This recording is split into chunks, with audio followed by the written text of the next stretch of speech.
Assalamualaikum warahmatullahi wabarakatuh.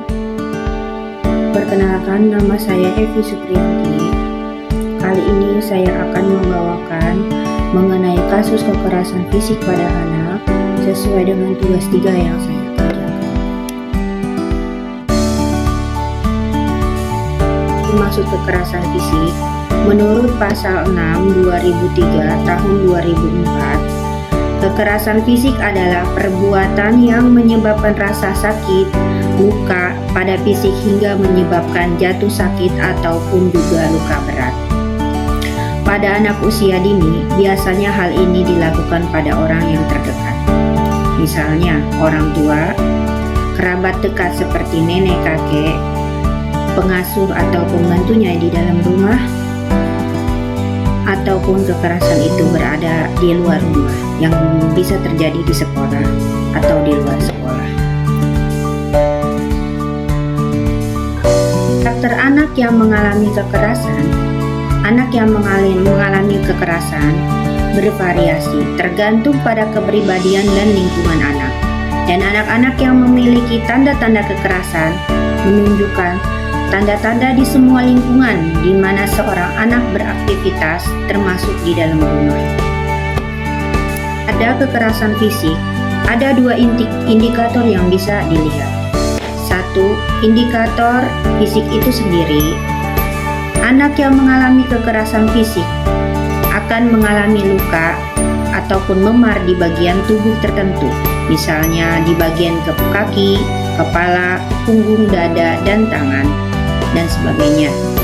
Dan kemudian anak itu pun bisa mengalami luka linear akibat dari pukulan benda tajam ataupun benda tumpul. Dan anak juga memiliki luka yang tingkat kesembuhannya dalam jangka waktu yang tidak sama. Indikator yang kedua, perilaku anak yang mengalami secara fisik yang dilakukan oleh orang tuanya atau pengasuhnya, atau kerabat dia yang biasanya akan melaporkan luka yang didapatnya. Kemudian yang tertutup atau anak yang selalu nurut, atau menjadi anak yang agresif, atau menjadi anak yang pendiam, memiliki masalah dalam belajar sehingga takut kepada orang dewasa. Dan kemudian memiliki rasa cemas ketika anak berinteraksi dengan orang dewasa.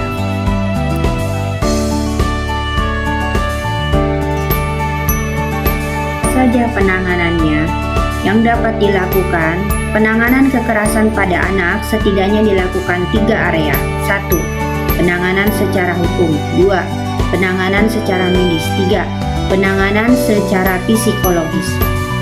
Beberapa cara kepada anak yang dilakukan pada korban kekerasan, korban pelayanan terpadu, dan pihak tersebut akan mewawancarai dan mengidentifikasi anak apakah benar anak tersebut mengalami kekerasan secara fisik, dan kemudian diberikan penanganan lanjutan.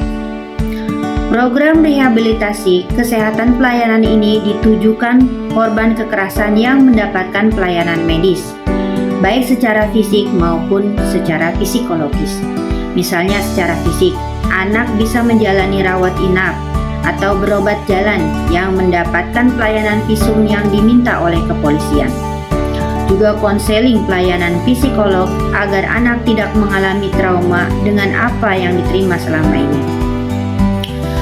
Yang ketiga adalah bantuan hukum, di mana anak yang mengalami fisik secara berat akan diberikan bantuan hukum oleh kepolisian untuk ditindaklanjuti.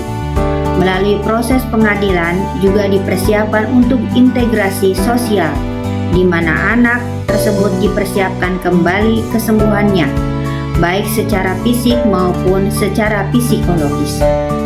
Dan diatur apakah anak tersebut dikembalikan kepada orang tuanya atau orang tua pengganti. Mungkin hanya ini yang bisa saya sampaikan. Kurang lebihnya saya mohon dan banyak terima kasih. Assalamualaikum warahmatullahi wabarakatuh.